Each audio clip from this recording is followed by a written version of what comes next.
देखिए, अगर उसको चंद शब्दों में कह सका तो कहूँगा, आबरू पे आँच आए अगर तो टकराना ज़रूरी है। जो जिंदा हो तो फिर जिंदा नजर आना ज़रूरी है। अभी इतनी ज़्यादा इनको प्रोवोक कर दिया गया है हमारे ऑपोजिशन के फ्रेंड्स को, कांग्रेस पार्टी हो कि तृणमूल कांग्रेस, हमारी तृणमूल कांग्रेस हो या जितने लोग हैं, जिस तरह से इनको हरास किया गया दिखता है, जितना परेशान किया गया है कि तमाम सरकारी एजेंसीज का दुरुपयोग करके बाहर जो है 95% से ज़्यादा केसेस आपने ऑपोजिशन के ऊपर डाल रखे हैं। जितने नेता हैं ज़्यादातर ऑपोजिशन के हैं जो गिरफ्तार हुए हैं या गिरफ्तारी के कगार पे हैं, और ऊपर से जो लोग यहाँ थे, ऑपोजिशन में थे, वो रूलिंग पार्टी में चले गए तो उनके केसेस या तो ठंडे बस्ते में डाल दिए गए या उनके ऊपर सारी कार्रवाई रोक दी गई है। अब रही बात पार्लियामेंट के अंदर की, तो पार्लियामेंट के अंदर जो है ये भड़ास जो है, ये सही मानों में ऑपोजिशन का, तमाम लोगों का भड़ास कहाँ निकलेगा? ये सही प्लेटफॉर्म तो पार्लियामेंट ही है। अब पार्लियामेंट में जब बात उठाने की कोशिश की जा रही है तो मुद्दों पे से ध्यान भटकाने के लिए हमारे सत्ताधारी दोस्त जो हैं या रूलिंग पार्टी के फ्रेंड्स, वो लोग तरह तरह के हथकंडे या तरह तरह के बहाने करते हुए दिख रहे हैं। वो लोग कर रहे हैं कि भाई पहले राहुल गांधी माफ़ी मांगे। एक तो आपने विपक्ष को बहुत तरह दुखी करके रखा है। विपक्ष को लग रहा है कि लोकतंत्र बहुत कमज़ोर कर दी गई है, लोकतंत्र की हत्या हो गई है कई बार। ऊपर से नीम पे करेला, आपने ये मुद्दा ढूंढ लिया पार्लियामेंट में। पहली बार तो ये ढूंढा आपने कि जो आज तक आज़ादी के बाद कभी नहीं हुआ है कि सत्ताधारी लोग, रूलिंग पार्टी, हमारे फ्रेंड्स फ्रॉम बीजेपी, उन्होंने पार्लियामेंट में गतिरोध पैदा किया, जो जिसका जिक्र आपने किया। उन्होंने पार्लियामेंट को रोक कर रखा है। अरे अरुण जेटली हों हमारे स्वर्गीय दोस्त, या सुषमा स्वराज जी हों, या तमाम बड़े बड़े नेताओं ने कहा है और माना है कि पार्लियामेंट चलाना जो है सरकार का काम है, रूलिंग पार्टी का काम है। तो पार्लियामेंट तो देख रहा हूं पहली बार ही गतिरोध या अवरोध, ये ब्लॉकेज, ये तो रूलिंग पार्टी ने कर दिया है। और किस बहाने पे? कि आप माफ़ी मांगो। और माफ़ी क्यों मांगो भाई? तो आप देश के नेशनल आइकॉन हैं, यूथ आइकॉन हैं, विपक्ष के बहुत बढ़िया लीडर हैं, सम्मानित लीडर हैं। आज उनकी तरफ भी लोग बहुत देख रहा है, और उनको उन्होंने कहीं कुछ तथाकथित बयान दिए हैं विदेश में जाके, और जिससे इनको कह रहे हैं कि आपने भारत का अपमान किया। पहली बात तो मैंने ये बयान सुना है, ऐसा कुछ नहीं कहा है उन्होंने, ऐसा कुछ नहीं कहा है। मैं उनका भारतीय जनता पार्टी या कांग्रेस पार्टी का मैं स्पोक्समैन नहीं हूँ ताकि मैं उनके समर्थन में बोलूँगा या विरोध में बोलूँगा। मैं टीएमसी का हूँ, ममता बनर्जी का एक वफादार सिपाही हूँ, या ममता बनर्जी का एक वफादार सिपा सालार हूँ, इसलिए। लेकिन मैं देश की स्थिति को देख रहा हूँ, ग्राउंड रियलिटी समझ रहा हूँ। भारत के एक सचेत नागरिक होने के नाते, एक संवेदनशील कलाकार होने के नाते, पार्लियामेंटेरियन होने के नाते, मैं देख रहा हूँ कि जो हो रहा है बड़ी ज्यादती है, अतिशयोक्ति है, गलत है। आपने राहुल गांधी के ऊपर इल्ज़ाम लगा दिया है कि उन्होंने क्या कहा है भाई? क्या कहा है जिसके लिए भारत पार्लियामेंट के बाहर जो बात की है उसके लिए पार्लियामेंट के अंदर आके माफ़ी मांगे? इसका इतना बड़ा हंगामा, हंगामा है क्यों बरपा? थोड़ी सी जो पीली है, अरे भैया डाका तो नहीं डाला, चोरी तो नहीं की है, बस बोल दिया वहाँ पे, बाकी बातें तो वहाँ हुई। और अगर यही कारण है कि भारत के बाहर आपने कहा, तो हमारे दोस्त, फ्रेंड ऑफ द सोसाइटी, माननीय प्रधानमंत्री ने खुद बहुत सारी बातें कही हैं। कनाडा में कही हैं, संघाई चाइना में कही हैं, साउथ कोरिया में कही हैं, और कई जगह कही हैं उन्होंने। और जाके उन्होंने कहा है, और जो कहा है बहुत लोगों को महसूस होता है कि भारत को अपमानित करने का काम किया, कि भारत में पैदा होने पे कुछ साल पहले तक हम शर्मिंदा होते थे, शर्म आती थी, कहाँ पैदा हो गए, भारत सफेरों का देश है, तरह तरह की बातें एक प्रधानमंत्री के मुंह से वाकई अच्छा नहीं लगता है। वो हमारे दोस्त हैं, सोसाइटी के फ्रेंड हैं, सबसे बड़ी बात है भारत के और हम सबों के वो प्रधानमंत्री हैं। अब उन्होंने जाके ऐसी ऐसी बातें कही, तो यानी कई लोगों को ऐसा महसूस होता है कि उल्टा चोर कोतवाल को डांटे। जो आप कत्ल भी करते हैं तो चर्चा नहीं होता, हम आप भी भरते हैं तो हो जाते हैं बदनाम। अब ये मामला दिख रहा है। अब उससे बड़ी बात पॉलिटिकल ये है, मैं थोड़ा वक्त लिया, मैंने ज़्यादा माफ़ी चाहता हूँ। उससे बड़ी बात यह है कि राहुल गांधी जी ने और उनकी पार्टी ने कह दिया है, दो बातें कही हैं। एक तो कही है कि माफ़ी नहीं मांगेंगे, क्यों? वो माफ़ी मांगने लगे, कोई बात ही नहीं की तो माफ़ी क्यों मांगेंगे? ये बात खरगे साहब ने कर दिया, कह दिया। और दूसरी बात, मास्टर कार्ड खेला है हमारे राहुल गांधी ने। विपक्ष के नेता है, मैं विपक्ष की हैसियत से बात कर रहा हूँ। उन्होंने कह दिया है कि हमारे खिलाफ कुछ लोगों ने पार्लियामेंट के अंदर, कुछ छोटे मोटे मंत्रियों ने और कुछ लोगों ने कही हैं, और उन्होंने मेरे खिलाफ कहा, मैं मेंबर ऑफ पार्लियामेंट, तो मुझे पूरा हक है कि अगर पार्लियामेंट में मुझे बोलने दिया जाए तो मैं सारी बातें रखूंगा। अब कैश 22 में पार्लियामेंट दिख रही है इस वक्त। पार्लियामेंट चल नहीं रही है, मुख्यतः रूलिंग पार्टी की वजह से। और दूसरी बात यह है कि अगर उनको बोलने दिया जाता है तो कई कई बातें, कितनी बघियां गिनेंगे वो, कितनी कितनी बातें सामने आएंगी। उस पर क्या होगा? और बात बढ़ेगी, बात निकलेगी तो फिर दूर तलक जाएगी।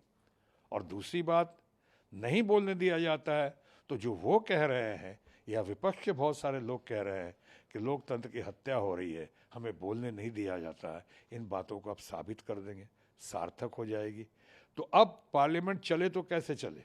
पार्लियामेंट में उन्होंने गतिरोध पैदा हुआ, राहुल गांधी माफ़ी मांगे, राहुल गांधी माफ़ी नहीं मांगेंगे। राहुल गांधी कहते हैं फ्लोर ऑफ द हाउस पे बात करूंगा, और बात करना चाहते हैं। तो ये तो फिर जब ऐसा मामला हो गया है तो फिर तो बड़ी कठिन है डगर पनघट की। अब तो पनघट तक जाएंगे कैसे? रास्ता तो बहुत मुश्किल है। मुझे लगता है कहीं ये सेशन जो है कहीं निर्णायक सेशन ना हो जाए। हमें लगता है कहीं ये सेशन जो है, और एक मजबूरी और एक कमज़ोरी मैं समझ सकता हूँ हमारे friends from the ruling party Bharatiya Janata party.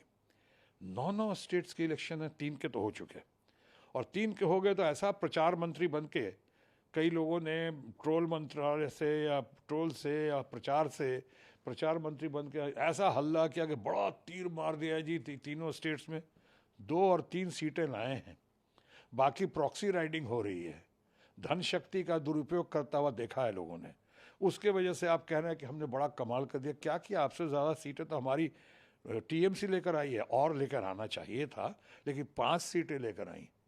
5 सीटें तो ये दोनों स्टेट मिलाकर नहीं लेकर आए।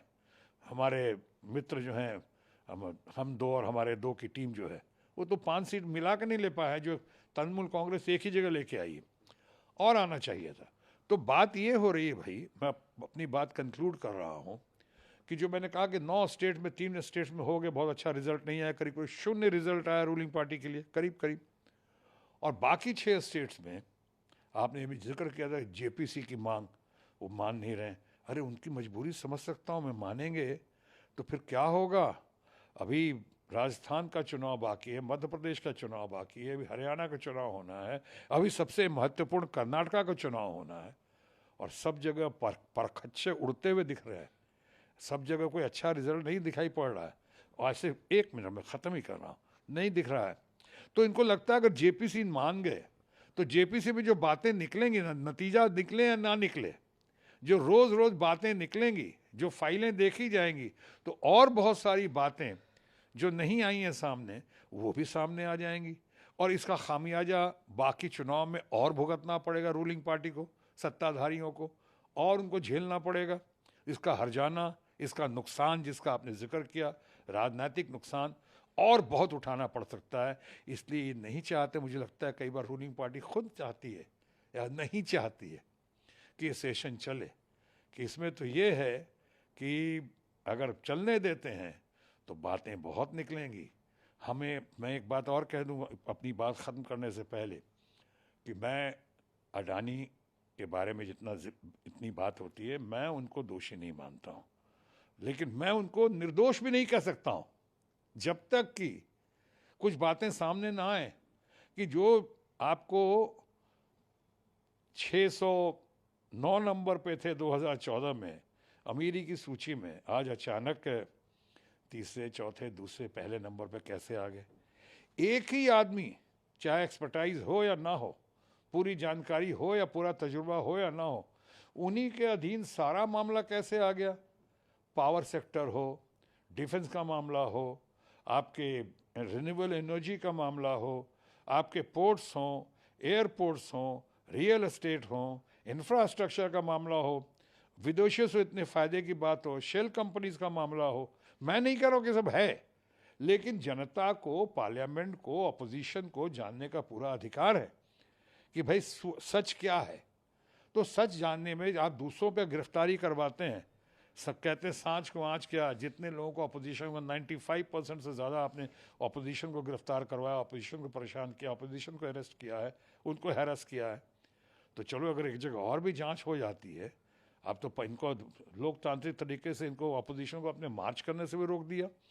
आदरणीय खड़गे साहब लेके जा रहे थे, क्यों भाई? वो अपना कंप्लेंट देने जा रहे थे, वही यही कहने जा रहे थे जो बाकी लोगों को कर रहे हो, what is right for Peter should be right for Paul. अगर उनके लिए सब सही है आपकी नज़रों में, तो फिर इनके ऊपर भी सही होनी चाहिए।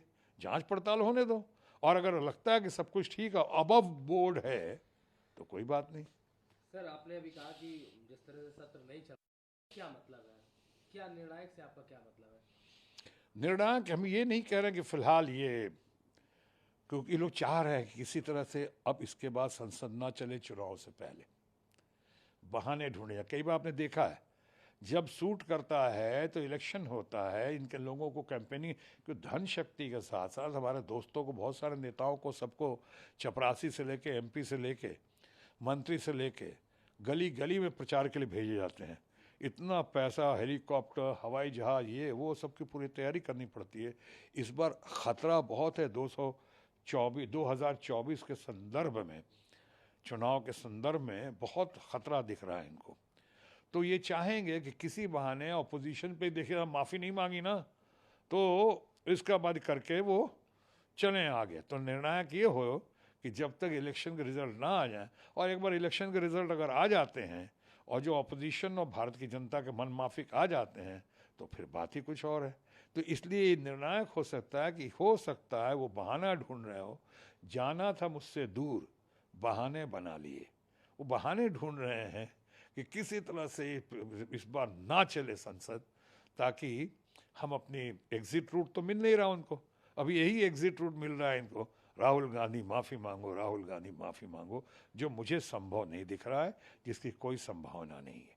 क्योंकि इस बार सरकार एक तरफ बहुत ही वीक विकेट पे दिख रही है, वहीं अपोजिशन इस बार बहुत मजबूती के साथ आगे बढ़ रहा है और यूनिटी के साथ।